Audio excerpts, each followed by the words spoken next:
Hello students, कैसे हैं आप सब। आप सभी का आपके अपने YouTube चैनल इजी स्टडीज में स्वागत है। My name is Shankar Maurya. तो बच्चों, आज हम लेकर आए हैं क्लास 12 की physics electric charges and field का पार्ट 5, जिसमें हम स्टडी करेंगे electric flux, Gauss theorem and application of Gauss theorem. तो बच्चों, अभी तक आपने हमारा part 1, part 2 and part 3, part 4 video नहीं देखा है तो प्लीज जाकर के जरूर देखें, क्योंकि आप उन वीडियो को देखेंगे तभी आपको ये वीडियो समझ में आएगा। तो चलिए बच्चों, शुरू करते हैं। देखिए बच्चों, इलेक्ट्रिक फ्लक्स को समझने के लिए हमें एरिया वेक्टर जानना बहुत जरूरी है। वैसे तो एरिया एक स्केलर क्वांटिटी है, लेकिन यहां पे एरिया को एज अ वेक्टर क्वांटिटी हम ट्रीट करेंगे। एरिया को एज अ वेक्टर क्वांटिटी समझेंगे। तो यहां पे ये हम लिख रहे हैं एरिया वेक्टर।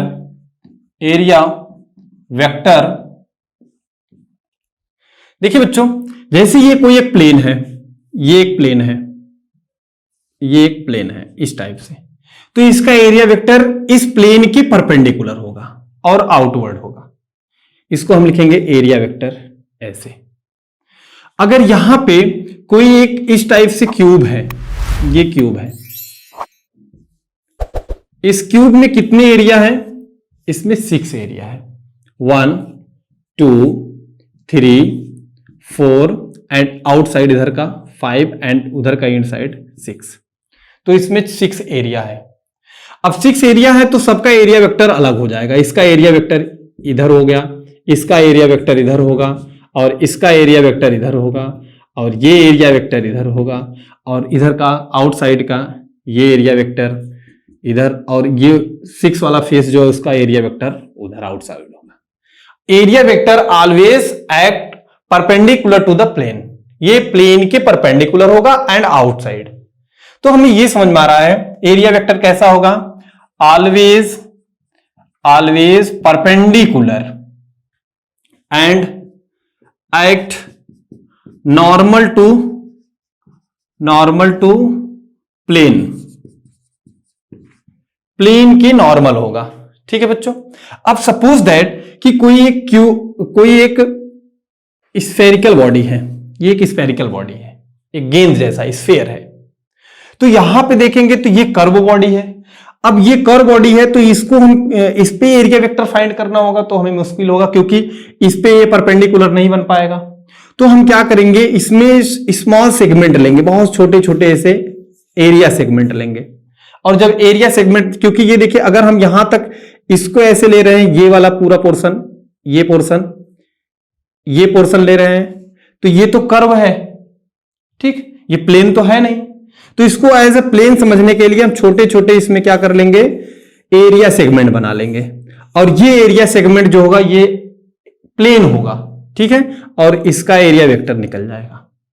तो एरिया वेक्टर हम इसका भी कर सकते हैं, उसमें छोटे छोटे सेगमेंट लेना पड़ेगा। ठीक है बच्चों। तो एरिया वेक्टर को हम ऐसे ही फाइंड करते हैं। Area vector always act normal to the plane.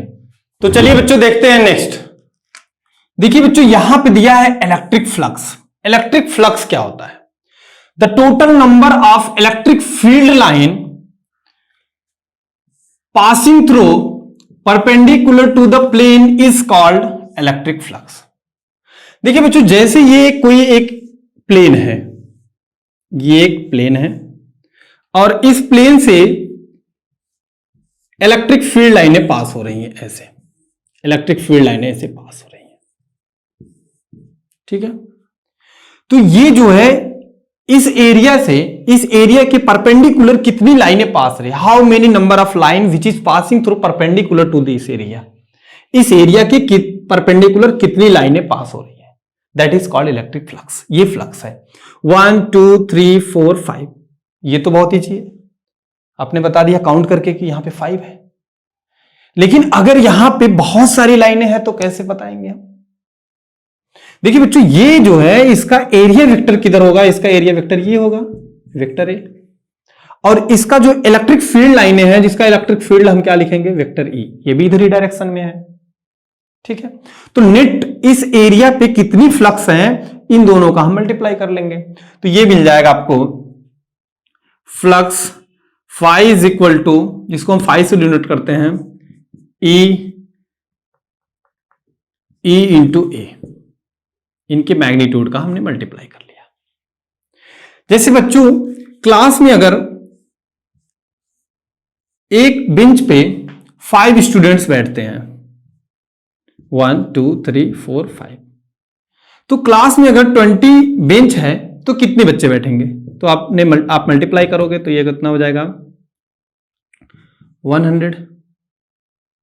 ठीक है, तो इसका ये मतलब हुआ कि आपको ये पता है कि यहां पे एक बेंच पे कितने बैठ रहे हैं 5, तो 20 बेंच पे कितने होंगे, तो 20 इंटू 5 कर लिया तो टोटल 100 आपको मिल गए। सेम वैसे ही यहां पे इलेक्ट्रिक फील्ड ई है, तो इस पूरी एरिया में कितनी इलेक्ट्रिक फील्ड होगी, तो ई का हम मल्टीप्लाई कर लेंगे। ठीक है, अब सपोज दैट कि ये एरिया इस तरह से ना होकर के ये एरिया किसी एंगल पे टिल्ट हो, ये एरिया कुछ इस टाइप से टिल्ट हो, ऐसे झुका हो, ऐसे एरिया हो।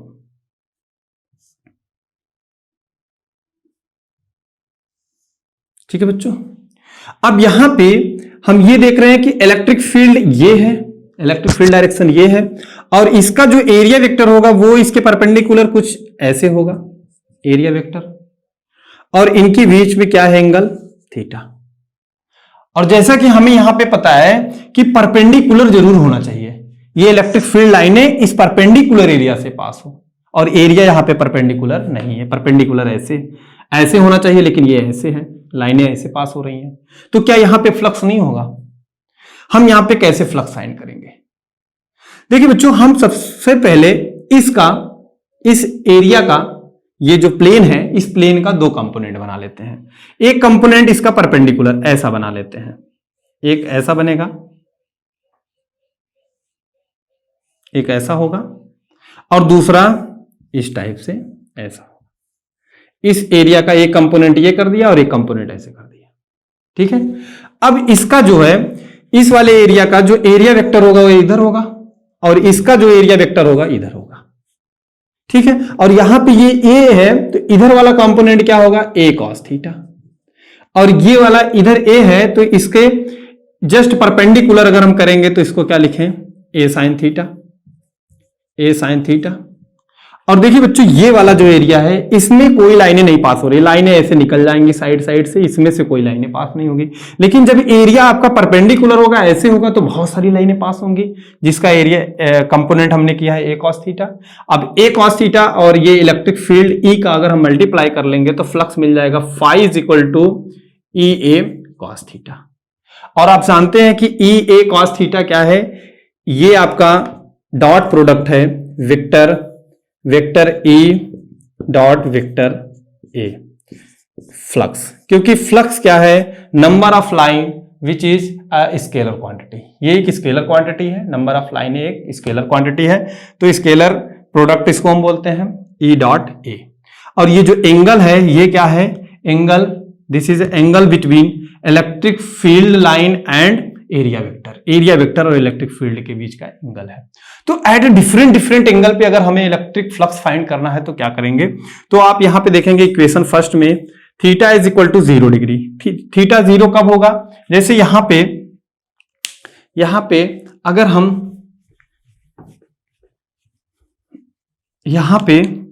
हम ये कह रहे हैं कि ये इलेक्ट्रिक फील्ड है ऐसे, ठीक है, और ये एरिया हम कुछ इस टाइप से यहां पे एरिया ले रहे हैं, तो इसका एरिया वेक्टर इधर होगा, इनके बीच एंगल कितना होगा 90 होगा। और अगर हम एरिया ऐसे ले रहे हैं, इलेक्ट्रिक फील्ड ऐसे ले रहे हैं ऐसे, और इसका एरिया ऐसे ले रहे हैं, तो ये देखिए यहां पे एरिया वेक्टर ये होगा और इलेक्ट्रिक फील्ड ये होगा, तो इन दोनों के बीच एंगल कितना है 0 डिग्री, तो यहां पे ये 0 डिग्री रखेंगे तो flux phi is equal to E A cos 0, और कॉस 0 की वैल्यू कितना होता है 1, मैक्सिमम 1 होता है, तो फ्लक्स फाई मैक्सिमम हमें कितना मिलेगा ई ए, ये मिलेगा। ठीक है बच्चों, और इस वाले कंडीशन में अगर हम फ्लक्स फाइंड करेंगे तो flux phi is equal to E A cos 90 degree, और कॉस 90 की वैल्यू क्या होती है 0। ठीक है, तो बच्चों आपको साइन कॉस की वैल्यू 90 0 ये वैल्यू नहीं पता है तो जरूर आप इसको याद रखें, नहीं तो फिर आपको समझ में नहीं आएगा। ठीक है, तो फाई इज इक्वल टू हमें क्या मिल गया, फ्लक्स 0। तो कभी भी अगर हम एरिया को ऐसे रखेंगे तो इसका एरिया वेक्टर इधर होगा और इसमें से लाइनें पास नहीं होंगी। ठीक है, इसको समझने के लिए सबसे बेस्ट ये है कि आप फ्लूइड फ्लो में देखिए, जैसे ये फ्लूइड फ्लो कर रहा है, अगर आप किसी लकड़ी को ऐसे रखेंगे तो सारा फ्लूइड आकर के इस लकड़ी पे लगेगा, तो मैक्सिमम कांटेक्ट में होगा फ्लूइड, तो इसमें फ्लक्स ज्यादा होगा। अगर हम किसी लकड़ी को ऐसे रखें तो फ्लूइड इधर से भी और इधर से भी निकल जाएगा, तो इसमें कोई फ्लक्स नहीं होगा। ठीक है, तो इस तरीके से आप इसको भी समझ सकते हैं। चलिए बच्चों देखते हैं नेक्स्ट। देखिए बच्चों, गॉसेस थ्योरम और गॉसेस लॉ। गॉस ने अपना एक थ्योरम दिया था फ्लक्स के लिए। गॉस ने बताया कि हम फ्लक्स कैसे फाइंड कर सकते हैं। According to Gauss theorem, the total electric flux over a close surface in a vacuum is 1/ε0 time of the charge enclose by surface. Gauss ने यह बताया कि अगर कोई चार्ज है और इस चार्ज को कोई सरफेस इनक्लोज कर रहा है, इस तरीके से इनक्लोज कर रहा है, ढक रहा है, जैसे एक स्फीयर है, गेंद जैसा स्फीयर है, उसके बीच में एक चार्ज रखा है, वो उसको ढक जाएगा। तो यहां पे इनकी सरफेस पे जो ये इलेक्ट्रिक फील्ड लाइनें पास होंगी, इसी को तो हम फ्लक्स बोलते हैं। इलेक्ट्रिक फील्ड लाइनें ऐसे पास होंगी, बहुत सारी लाइनें, तो फ्लक्स क्या होगा, इसके लिए गॉस ने क्या बताया। गॉस ये कह रहे हैं कि इस सरफेस पे जो ये लाइनें पास हो रही हैं, जिसको हम फ्लक्स बोलते हैं, तो उन्होंने क्या बताया कि इस सरफेस पे जो ये फ्लक्स है, वो flux phi is equal to 1/ε0 time of charge. Charge का 1/ε0 टाइम होता है। ठीक है, तो इस चीज को हम प्रूफ करके देखेंगे गॉस ने कैसे इसको प्रूफ किया था। ठीक है बच्चों, तो ये जो इनका थ्योरम है, इसको हम कैसे प्रूफ करेंगे, चलिए देखते हैं। यहां पे ये एक प्लस क्यू कूलम का चार्ज है। ठीक है, और इसको एक स्फीयर इनक्लोज कर रहा है, ऐसे स्फीयर इसको ढक रहा है। ठीक है बच्चों, और ये जो स्फीयर है, इसका रेडियस, ये इसका सेंटर पॉइंट है, ये इसका सेंटर पॉइंट है, और ये डिस्टेंस है इसका आर। ठीक है, आर डिस्टेंस पे इसका सरफेस है, और इस सरफेस पे कितनी इलेक्ट्रिक फील्ड लाइनें निकल रही हैं, इसी को तो फ्लक्स बोलते हैं। तो हमें नेट फ्लक्स फाइंड करना है। देखिए बच्चों, हम ये देख रहे हैं कि ये सरफेस कैसा है, एक कर्व टाइप का है, ये कुछ इस टाइप का है, एक कर्व टाइप का है। और अगर कर्व टाइप का है तो हम इसको प्लेन तो समझ नहीं सकते हैं। इसके पहले हम फ्लक्स फाइंड कर रहे थे, तो वहां पे ये जो फील्ड लाइनें पास हो रही थी, ये एक परपेंडिकुलर, प्लेन परपेंडिकुलर पास हो रही थी, एक प्लेन पे डायरेक्ट ऐसे पास हो रही थी। तो यहां पे हम क्या करेंगे, इस कर्व सरफेस का छोटा छोटा सेगमेंट बनाएंगे। ऐसे बहुत सारे सेगमेंट जब आप बनाएंगे तो ये हर एक सेगमेंट नियर अबाउट प्लेन जैसा होगा, एक प्लेन सेगमेंट होगा। तो यहां पे जो इलेक्ट्रिक फील्ड लाइनें पास हो रही है, ये है वेक्टर ए। ऐसे इलेक्ट्रिक फील्ड लाइनें निकल रही हैं, जो यहां से निकल रही हैं और सीधा ऐसे पास हो रही है। तो हम ये कहेंगे कि इलेक्ट्रिक फील्ड लाइनें ये है। और इस सरफेस का एरिया वेक्टर किधर होगा, ये भी एरिया। और ये सरफेस बहुत एकदम स्मॉल है, बहुत छोटा है, तो जब बहुत छोटा है तो इसको हम क्या बोलेंगे, डी ए। ठीक है, इसका एरिया वेक्टर डी ए ये होगा। अब हम फ्लक्स कैसे फाइंड करेंगे, तो flux is equal to phi is equal to E dot D A. ये एरिया वेक्टर है तो वेक्टर डॉट लगा लेंगे, और ये फ्लक्स बन जाएगा फाई इज इक्वल टू, या आप इसको डी फाई बोलेंगे ज्यादा बेटर होगा, क्योंकि हम छोटे से एरिया पे फ्लक्स फाइंड कर रहे हैं, तो ये क्या होगा, डी फाई। ठीक है बच्चों, तो देखिए बच्चों, यहां पे फ्लक्स क्या होगा, फ्लक्स डी फाई, क्योंकि ये एक छोटा सा एरिया है और इस छोटे से एरिया पे हम फ्लक्स फाइंड कर रहे हैं, तो ये होगा डी फाई, छोटा सा फ्लक्स, थोड़ा सा फ्लक्स। अगर हम पूरे सरफेस का फ्लक्स फाइंड करेंगे तो उसको हम फाई बोल सकते हैं, लेकिन यहां पे small line, small area segment लिए हैं, तो इस सेगमेंट पे जो फ्लक्स होगा वो डी फाई होगा, is equal to vector E dot D A, इस छोटे से एरिया पे छोटा सा फ्लक्स। ठीक है, ये एक डॉट प्रोडक्ट है। अब यहां पे हम ये लिख सकते हैं, डॉट प्रोडक्ट हो E D A cos theta, और कॉस थीटा यहां पे कितना है angle, theta is equal to 0 degree, क्योंकि दोनों का वेक्टर डायरेक्शन सेम है, तो यहां पे theta is equal to 0 degree. और जैसे यहां पे 0 डिग्री हम पुट करेंगे तो ये बन जाएगा D phi is equal to E D A cos 0, और कॉस 0 की वैल्यू क्या हो जाएगी 1, तो हमें मिल जाएगा D phi is equal to E D A. देखिए बच्चों, इस चार्ज की वजह से यहां पे अगर हम फील्ड फाइंड करें तो हमें इलेक्ट्रिक फील्ड क्या मिलेगा, electric field E is equal to 1/4 pi epsilon naught charge Q upon R square. ठीक है, ये इसके वजह से यहां पे इलेक्ट्रिक फील्ड हो गया। तो इलेक्ट्रिक फील्ड को इसमें पुट कर देंगे तो ये बन जाएगा D phi is equal to 1/4 pi epsilon naught charge Q upon R square into D A. ठीक है बच्चों, देखिए अब ये तो छोटा सा फ्लक्स है इस छोटे से एरिया पे, अब हमें पूरा फ्लक्स फाइंड करना है तो हम इसका क्या कर देंगे, इंटीग्रेशन कर देंगे।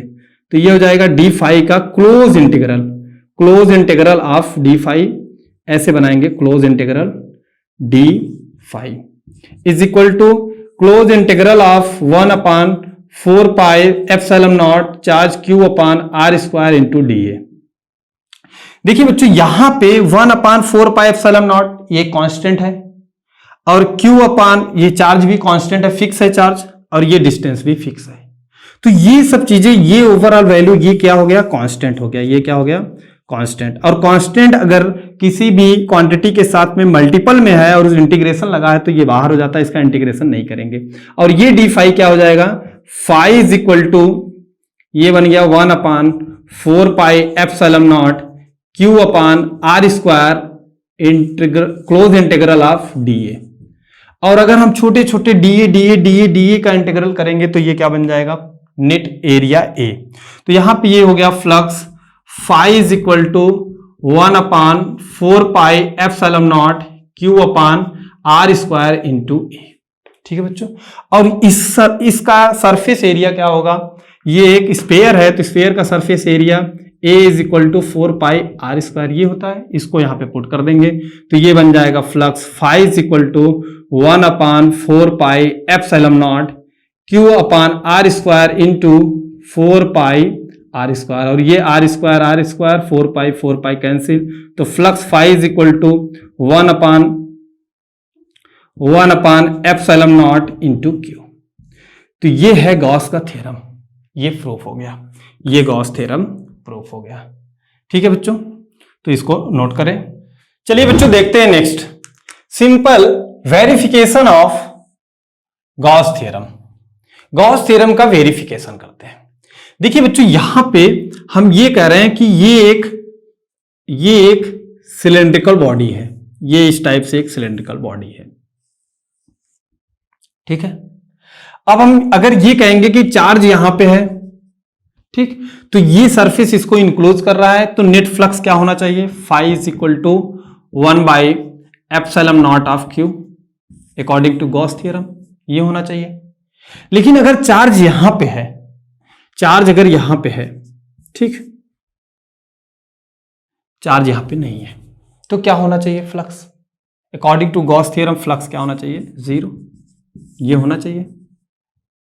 ठीक है, अब हम देखेंगे ये चार्ज यहां पे रख रहे हैं, और जब चार्ज यहां पे रखेंगे तो इलेक्ट्रिक फील्ड ये ऐसे जनरेट करेगा और इलेक्ट्रिक फील्ड लाइन ऐसे पास हो जाएगा।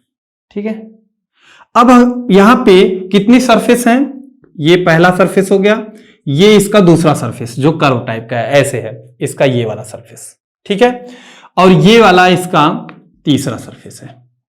तो इस वाले सरफेस का एरिया वेक्टर इधर होगा आउटवर्ड, इसका एरिया वेक्टर इधर आउटवर्ड होगा, और इलेक्ट्रिक फील्ड लाइनें ये है E।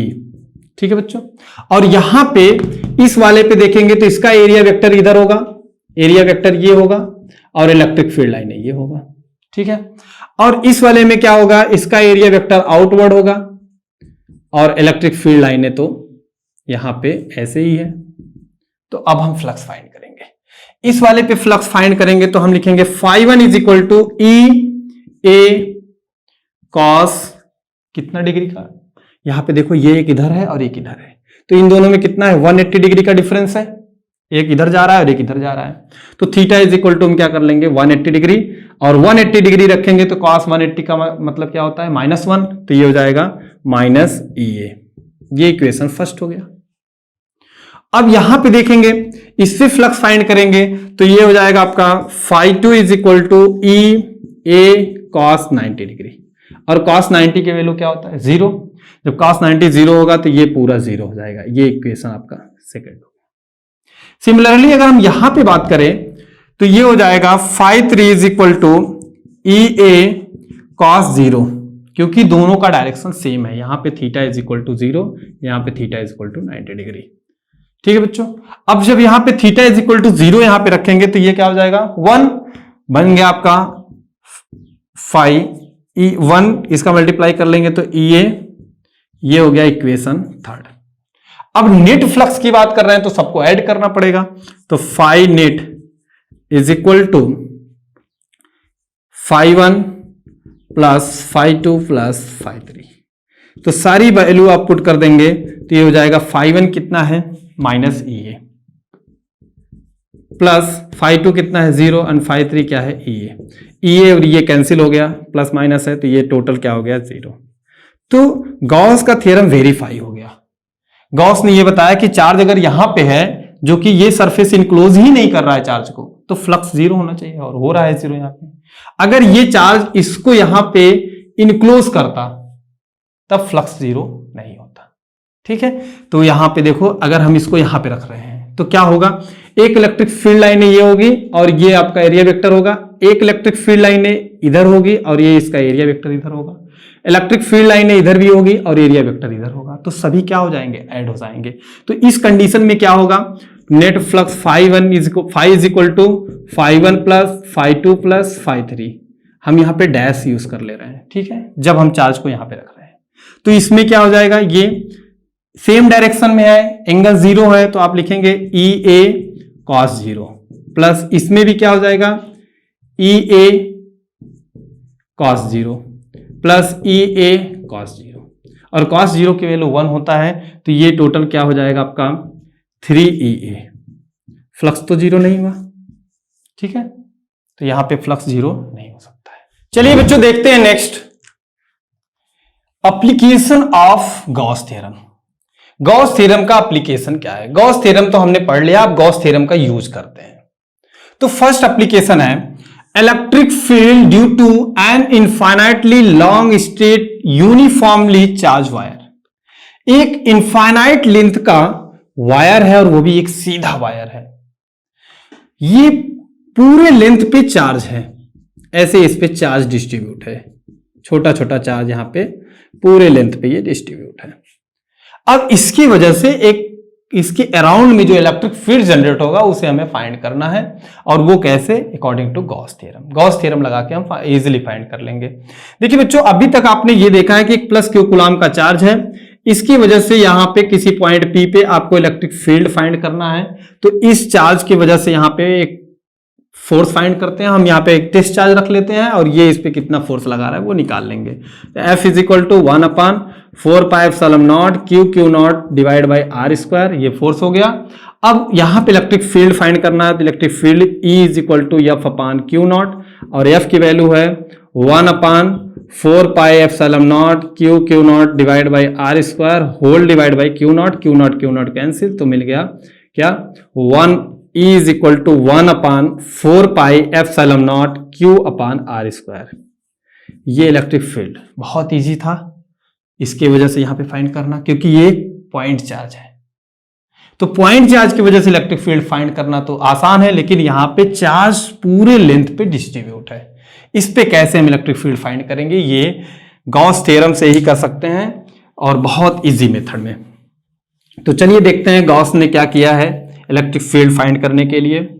बच्चों यहां पे गॉस ने देखा कि ये एक वायर है और इस वायर का लेंथ इनफाइनाइट लेंथ का है, ये एक अनंत लंबाई का है।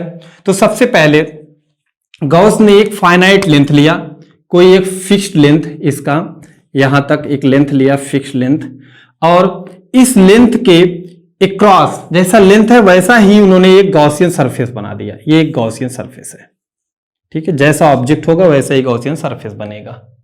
ये वायर एक सिलेंड्रिकल होता है, अगर वायर को आप देखेंगे तो सिलेंडर जैसा होता है, तो उन्होंने गॉसियन सरफेस भी एक सिलेंड्रिकल बना लिया।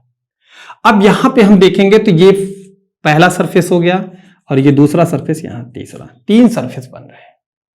तो इस वाले सरफेस पे, इस वाले सरफेस पे और इस वाले सरफेस पे अगर हम फ्लक्स देखें तो नेट फ्लक्स हमारा क्या होगा, phi is equal to φ1 plus φ2 plus φ3 ये होगा।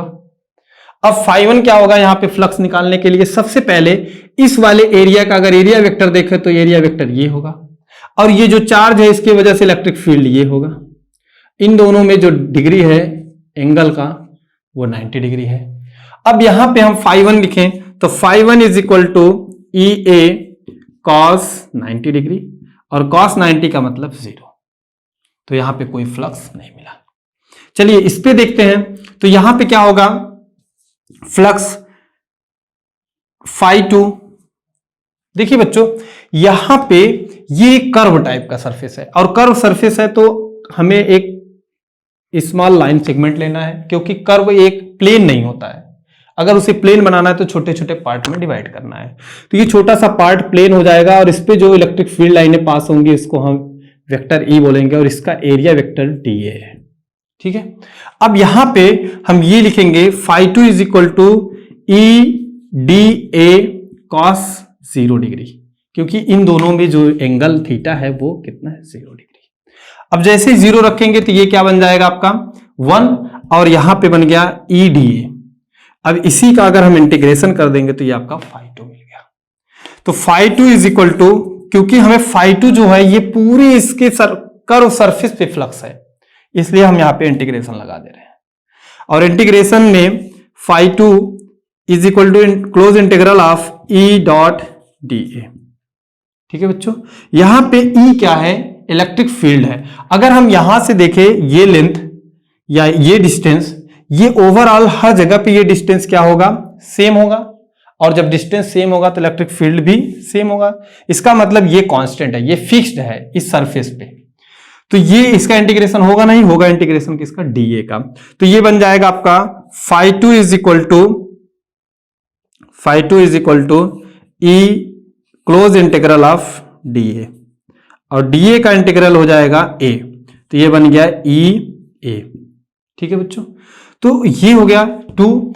अब आप देखेंगे थर्ड पे, तो φ3 क्या बनेगा, φ3 is equal to EA cos 90 degree, फिर से यहां पे 90 डिग्री, क्योंकि ये इसका एरिया वेक्टर इधर होगा और इलेक्ट्रिक फील्ड इधर होगा, इन दोनों के बीच एंगल कितना है, 90 डिग्री। तो ये बन गया आपका φ3 इज इक्वल टू 0। अब बच्चों φ1 φ2 φ3 को अगर हम यहां पे रख दे तो हमें क्या मिल जाएगा, नेट फ्लक्स। तो flux phi is equal to, φ1 की वैल्यू क्या आया है, ये φ1 की वैल्यू 0 है, तो 0 plus E into A plus 0, तो नेट फ्लक्स हमें क्या मिल गया, phi is equal to EA, equation number first. ठीक है बच्चों, अब देखिए यहां पे गॉस थ्योरम के अकॉर्डिंग अगर हम ये कहें कि गॉसियन सरफेस इस चार्ज को इनक्लोज कर रहा है, और ये चार्ज क्या है, Q है, ये चार्ज क्या है, Q कूलम्ब चार्ज है। तो अकॉर्डिंग टू गॉस थ्योरम हम क्या लिखेंगे, flux phi is equal to 1/ε0 of charge Q, क्योंकि इसमें जो ये चार्ज है जिसको ये गॉसियन सरफेस इनक्लोज कर रहा है वो क्या है, Q, उसका 1/ε0 टाइम अगर हम कर लेते हैं तो वो नेट फ्लक्स होता है, यही गॉस थ्योरम है। तो ये हो गया आपका इक्वेशन सेकंड। और फर्स्ट और सेकंड में देखो तो ये भी फ्लक्स और ये भी फ्लक्स है, ये भी नेट फ्लक्स है और ये भी नेट फ्लक्स है, टोटल फ्लक्स। तो ये फ्लक्स इक्वल करेंगे तो हमें मिलेगा क्या, E into A is equal to 1/ε0 into Q। ठीक है बच्चों, अब यहां से E को अगर हम इधर भेज दें तो ये बन जाएगा, ये आपका बन जाएगा E is equal to 1/ε0 Q by A। अब बच्चों ये जो एरिया है, ये इसका एरिया जो है यहां पे जो A है, ये एरिया, ये क्या है, कर्व है, और कर्व का एरिया क्या होता है, 2πr इंटू L। अगर हम ये करें कि इसका ये इसका रेडियस है, ये सर्कल बना रहा है और इस सर्कल का रेडियस r है और पूरे लेंथ L तक है, तो इसका एरिया क्या हो जाएगा, 2πrl। तो यहां पे ये बनेगा E is equal to 1/ε0 into Q divide by A, area क्या होगा, 2πrl। ठीक है बच्चों, और यहां पे Q बाई L ये क्या है, लीनियर चार्ज डेंसिटी, जिसको हम लैम्डा से डिनोट करते हैं, then lambda is equal to Q by L, ये होता है। इसको हम इसमें पुट कर देंगे तो ये बन गया आपका electric field is equal to 1/एप्सिलॉन naught into lambda divide by 2 pi R, ये बन गया। ठीक है बच्चों, अगर हम इलेक्ट्रिक फील्ड और रेडियस में, इसके ये रेडियस में, ये डिस्टेंस में अगर हम ग्राफ प्लॉट करेंगे तो ग्राफ बनेगा आपका, ग्राफ बनेगा इस टाइप से। चलिए ग्राफ बनाते हैं। तो ग्राफ यहां पे ये बनेगा, ग्राफ इस टाइप से बनेगा।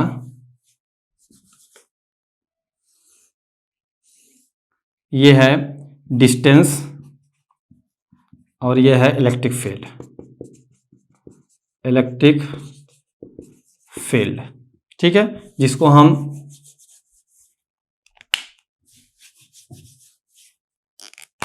तो बच्चों यहां पे ग्राफ बनेगा ऐसे, ये है डिस्टेंस और ये है इलेक्ट्रिक फील्ड।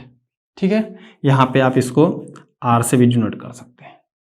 आर एंड ई के बीच जब ग्राफ बनाएंगे तो ग्राफ कुछ इस टाइप से बनेगा।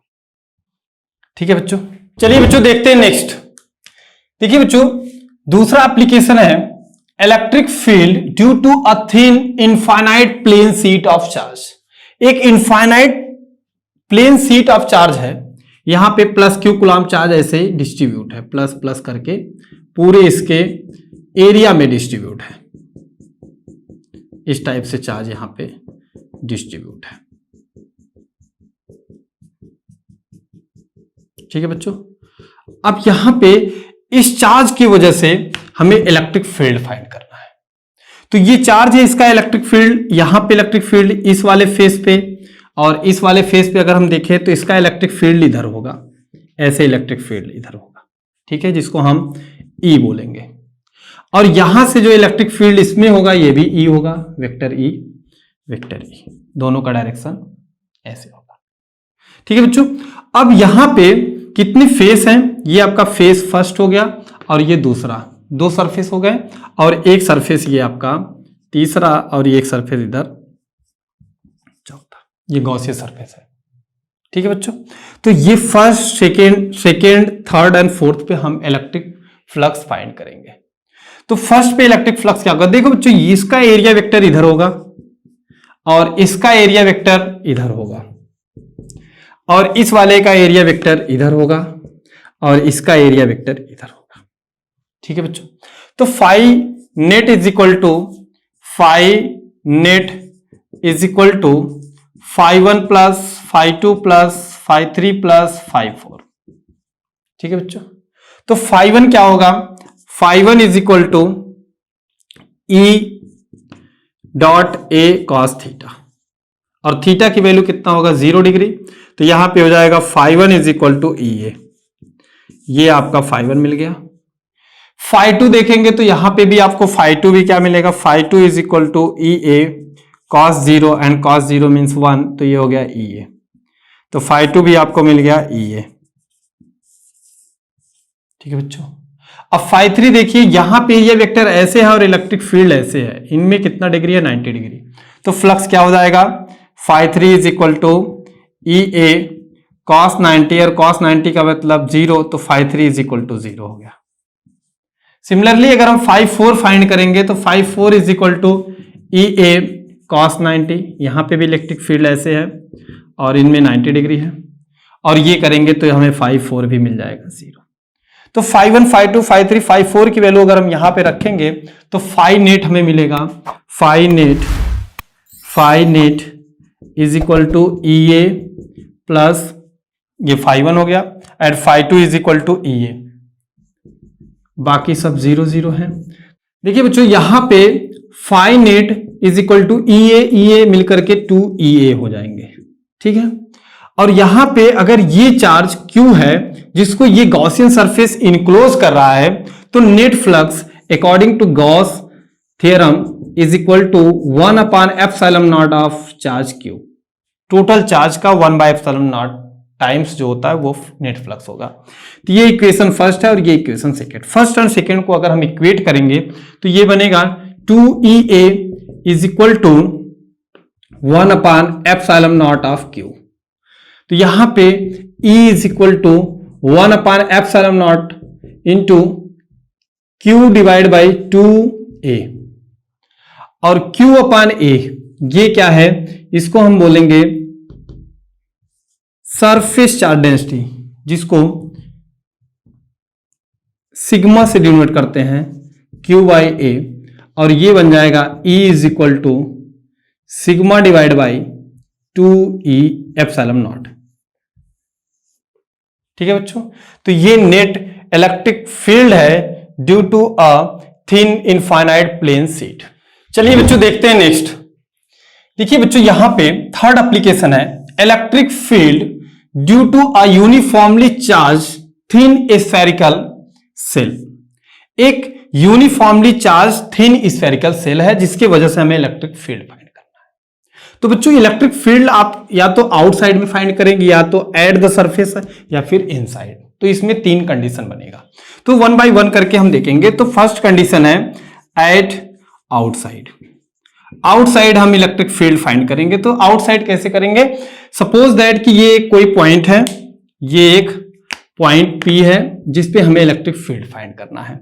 तो यहां से पास होता हुआ एक गॉसियन सरफेस ड्रॉ करेंगे। ये गॉसियन सरफेस है, ऐसे एक गॉसियन सरफेस हम बना लेंगे। ठीक है बच्चों, अब ये गॉसियन सरफेस, इस गॉसियन सरफेस पे हम कोई एक एरिया सेगमेंट लेंगे। ठीक है, और ये एरिया सेगमेंट, इसका एरिया वेक्टर ये होगा, ऐसे होगा एरिया वेक्टर। ठीक है बच्चों, अब इस चार्ज की वजह से अगर हम इलेक्ट्रिक फील्ड यहां पे देखें तो ये इलेक्ट्रिक फील्ड भी इधर होगा। इस एरिया सेगमेंट को हम DA बोलेंगे, छोटा सा है ये, और ये इलेक्ट्रिक फील्ड यहां पे E है। ठीक है बच्चों, अब इसका सेंटर पॉइंट ये O है, और ये जो इसका रेडियस है, इसका रेडियस स्मॉल r है, और ये जो गॉसियन सरफेस है जो ये भी स्फेरिकल है, इसका रेडियस कैपिटल R। ठीक है बच्चों, अब यहां से ये रेडियस क्या है, R। ठीक, तो हम ये पूछ रहे हैं कि इस पे इलेक्ट्रिक फ्लक्स क्या होगा। तो आप लिखेंगे d phi is equal to E dot DA cos 0 degree, क्योंकि इन दोनों के बीच एंगल कितना है, 0 डिग्री है। और जैसे ही आप 0 डिग्री रखेंगे तो ये वैल्यू बन जाएगा d phi is equal to EDA। अब इसका हम क्लोज इंटीग्रल कर देंगे तो ये हमें टोटल फ्लक्स मिल जाएगा। तो phi flux phi net is equal to E dot, इसका इंटीग्रल होगा नहीं, क्योंकि यहां से ये डिस्टेंस क्या है, फिक्स्ड है और कांस्टेंट है, तो उसके लिए इलेक्ट्रिक फील्ड भी कांस्टेंट हो जाएगा। एरिया का इंटीग्रल हो जाएगा A, और ये जो एरिया है, ये एरिया क्या है, 4πr²। तो हम यहां पे लिखेंगे phi net is equal to E into 4πr²। ठीक है बच्चों, according to Gauss theorem, Gauss क्या कह रहे हैं कि अगर किसी चार्ज को, ये चार्ज है, इस चार्ज को कौन इनक्लोज कर रहा है, गॉसियन सरफेस। तो चार्ज को अगर गॉसियन सरफेस इनक्लोज कर रहा है तो फ्लक्स फाई नेट, इस गॉसियन सरफेस पे जो फ्लक्स होगा फाई नेट, वो होगा 1/ε0 ऑफ चार्ज Q। ठीक है बच्चों, तो ये और ये इक्वल है, तो यहां पे ये इक्वेशन फर्स्ट है और ये सेकेंड, फर्स्ट और सेकेंड के इक्वेट कर देंगे तो ये मिल जाएगा E into 4πr² is equal to Q/ε0।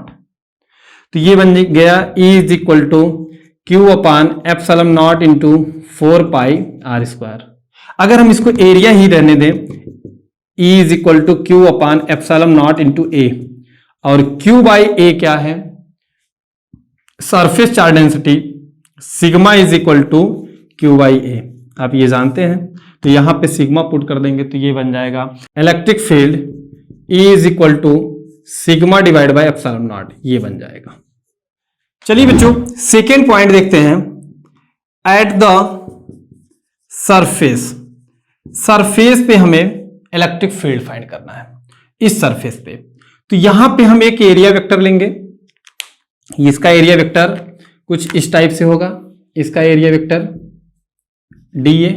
ठीक है, और यहां पे जो इलेक्ट्रिक फील्ड है वो भी क्या होगा, इसी डायरेक्शन में होगा जिसको हम ई बोलेंगे। तो बच्चों ये बन जाएगा आपका flux phi net is equal to close integral of E dot D A, और ई डी ए ये बन जाएगा close integral of E D A cos 0 degree, क्योंकि इनके बीच theta is equal to 0 degree है। तो ये हो जाएगा phi net is equal to A D A, क्या हो जाएगा एरिया ए बन जाएगा, और ये आपका कॉस 0 1 हो जाएगा, तो ये 1 हो गया। और according to Gauss theorem phi net is equal to Q upon epsilon naught, ये इक्वेशन सेकेंड और ये इक्वेशन फर्स्ट, दोनों को इक्वेट कर लेंगे तो यहां पे हो जाएगा E A is equal to Q upon epsilon naught. ठीक है बच्चों, तो ये बन जाएगा E is equal to Q upon E into A, और ये हो गया आपका Q upon epsilon naught, A is equal to 4 pi, ये वाला रेडियस आर है आर स्क्वायर, और ये चार्ज अपान एरिया।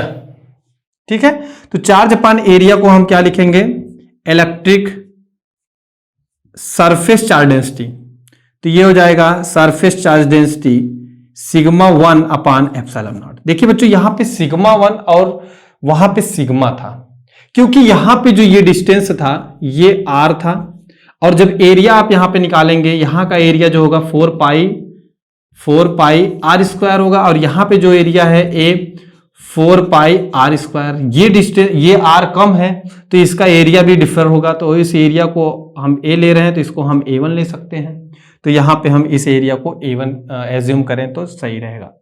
चलिए बच्चों देखते हैं नेक्स्ट, इन द सेल। अब सेल के अंदर हम देखेंगे थर्ड पॉइंट, ये कोई पॉइंट P है, यहां पे हमें इलेक्ट्रिक फील्ड फाइंड करना है, ये सेल के अंदर पॉइंट P है। ठीक है, तो जिस पॉइंट पे हमें इलेक्ट्रिक फील्ड फाइंड करना होता है वहां से पास होता हुआ एक हम गॉसियन सरफेस ड्रॉ करेंगे। ये गॉसियन सरफेस हमने ड्रॉ कर दिया जो कि एक सिमेट्रिकल होना चाहिए। ये पॉइंट इसका सेंटर पॉइंट है, और यहां से ये जो डिस्टेंस है इसको हम R2 नेम दे रहे हैं। ठीक है, R2, क्योंकि हम यहाँ पे R लिए थे और यहाँ पे कैपिटल R लिए थे, तो यहाँ पे हम R2 नेम दे रहे हैं। अब इस पॉइंट पे यहां पे हम एक छोटा सा एरिया सेगमेंट लेंगे जिसका वेक्टर होगा DA, और इसमें जो इलेक्ट्रिक फील्ड लाइनें पास होंगी उसको हम बोलेंगे वेक्टर E। ठीक है बच्चों, और वेक्टर E और DA के बीच जो एंगल है वो 0 डिग्री है। ठीक है बच्चों, अब यहां पे गॉस ने ये बताया कि अगर गॉसियन सरफेस किसी चार्ज को इनक्लोज नहीं कर रहा है तो वहां पे इलेक्ट्रिक फ्लक्स 0 हो जाता है, और यहां पे ये गॉसियन सरफेस चार्ज को इनक्लोज तो नहीं कर रहा है। तो चलिए देखते हैं कैसे करेंगे इसमें। तो यहां पे फ्लक्स हो जाएगा phi net is equal to close integral of vector E dot D A, तो ये बन जाएगा phi net is equal to E D A cos 0 degree, क्योंकि यहां पे 0 एंगल है इन दोनों के बीच में, तो ये हो गया phi net is equal to E close integral D A का इंटीग्रेशन करेंगे हम, इसको A2 नेम दे रहे हैं। ठीक है, ये एरिया A2 हो गया। And according to Gauss theorem, ये इक्वेशन फर्स्ट हो गया, according to Gauss theorem phi net is equal to 1 upon epsilon naught of charge, और यहां पे चार्ज क्या है, ये सरफेस तो चार्ज इनक्लोज ही नहीं कर रहा है। ठीक है, गॉस ने यही बताया कि सरफेस अगर चार्ज को इनक्लोज कर रहा है तो उस चार्ज का 1 बाय एप्सिलॉन नॉट टाइम्स होता है, लेकिन यहाँ पे चार्ज 0 है, तो हम ये कर रहे हैं कि फाई नेट हमें मिल गया कितना 0। ये इक्वेशन सेकंड हो गया। फर्स्ट और सेकंड को इक्वेट कर देंगे तो ये हो जाएगा A2 is equal to 0, now E is equal to 0, तो इसमें कोई भी इलेक्ट्रिक फील्ड जनरेट नहीं होगा। तो बच्चों ये आपका एक कंप्लीट चैप्टर हो गया है। तो अभी तक आप हमारे चैनल को सब्सक्राइब नहीं किए तो सब्सक्राइब करें, अपने दोस्तों में शेयर जरूर करें।